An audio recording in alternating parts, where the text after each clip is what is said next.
మనతో మాట్లాడడానికి ఇరిగేషన్ నిపుణులు మాజీ జలశక్తి అడ్వైజర్ వెదిరే శ్రీరామ్ గారు ఉన్నారు.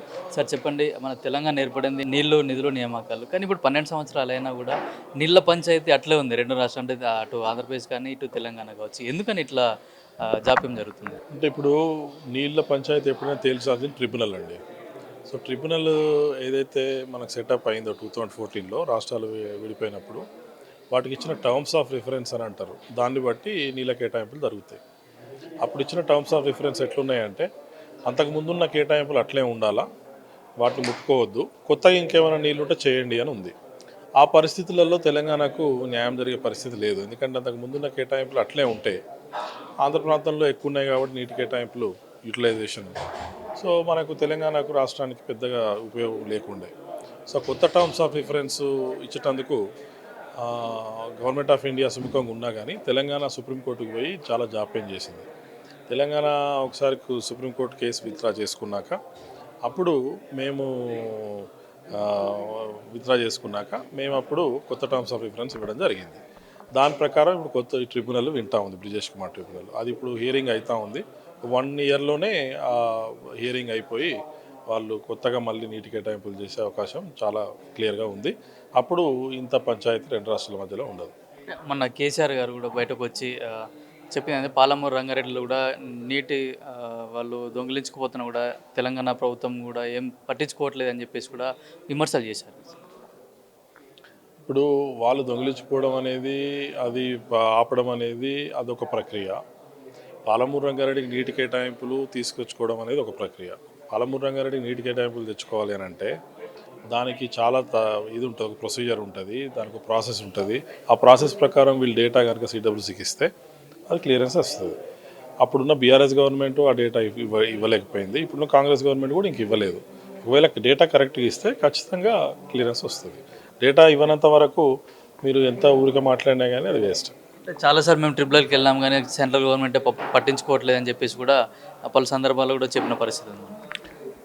ట్రిబ్యునల్ వేరు, సెంట్రల్ గవర్నమెంట్ వేరు అండి. ట్రిబ్యునల్ అనేది నీళ్ళ కేటాయింపులు చేసేది అది జ్యుడిషియల్ బాడీ. అది మినిస్ట్రీ ఆఫ్ జలశక్తి, సిడబ్ల్యూసి అనేది ఎగ్జిక్యూటివ్ బాడీస్.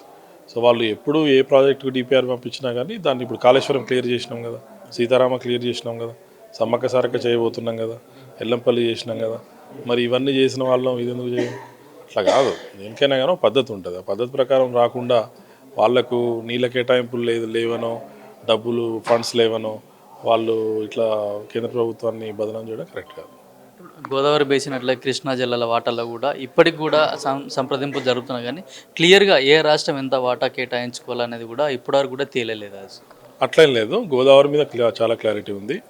గోదావరిలో 1460 టీఎంసీలో 968 టీఎంసీ తెలంగాణ, 531 టీఎంసీ ఆంధ్రప్రదేశ్. చాలా క్లారిటీ ఉంది. దాని ప్రకారం ప్రాజెక్ట్స్ ప్లానింగ్ కూడా అయిపోయింది, ఎగ్జిక్యూషన్ కూడా ఆల్మోస్ట్ అయిపోతున్నాయి. కృష్ణా విషయానికి వచ్చేసరికి నేను ఇందాక చెప్పినట్టు కొత్త టర్మ్స్ ఆఫ్ రిఫరెన్స్ ట్రిబ్యునల్కి ఇచ్చినాము. ఆ ట్రిబ్యునల్ 1 ఇయర్లో డిసైడ్ చేస్తే అది కూడా క్లారిటీ వచ్చేస్తుంది. 49 టీఎంసీలకు కూడా కేసీఆర్ ప్రభుత్వం ఉన్నప్పుడు కూడా ఏం డిపిఆర్ చేయలేదని కూడా ఇప్పుడు మీరు ఇందాక చెప్పారు కదా సార్. అది 49 కాదు, 45 టీఎంసీ. మొత్తం 90 టీఎంసీ పాలమూరు రంగారెడ్డికి అవసరం ఉంటే వాళ్ళు 45 టీఎంసీ మైనర్ ఇరిగేషన్ వాటర్ వాడతామన్నారు, 45 టీఎంసీ గోదావరి నుంచి కృష్ణాకు వచ్చే షేర్లో వాడతామన్నారు. ఈ రెండింటిని కూడా కరెక్ట్గా ప్రొజెక్ట్ చేసి కరెక్ట్ ఇన్ఫర్మేషన్ ఇస్తే ఈ 45 టీఎంసీ మైనర్ ఇరిగేషన్ వాడాలంటే ఇక్కడ ఉన్న ట్యాంక్స్ ఇన్ఫర్మేషన్ ఇవ్వని అడిగినాము. అదంతా కరెక్ట్గా సబ్మిట్ చేస్తే సిడబ్ల్యూసీ క్లియర్ చేస్తుంది. సార్, ఇప్పుడు కాళేశ్వరం ప్రాజెక్టులో కూడా మొత్తం కేసీఆర్ నేనే డిజైన్ చేశానని కూడా చెప్పిన సందర్భాలు కూడా కొన్ని ఉన్నాయి.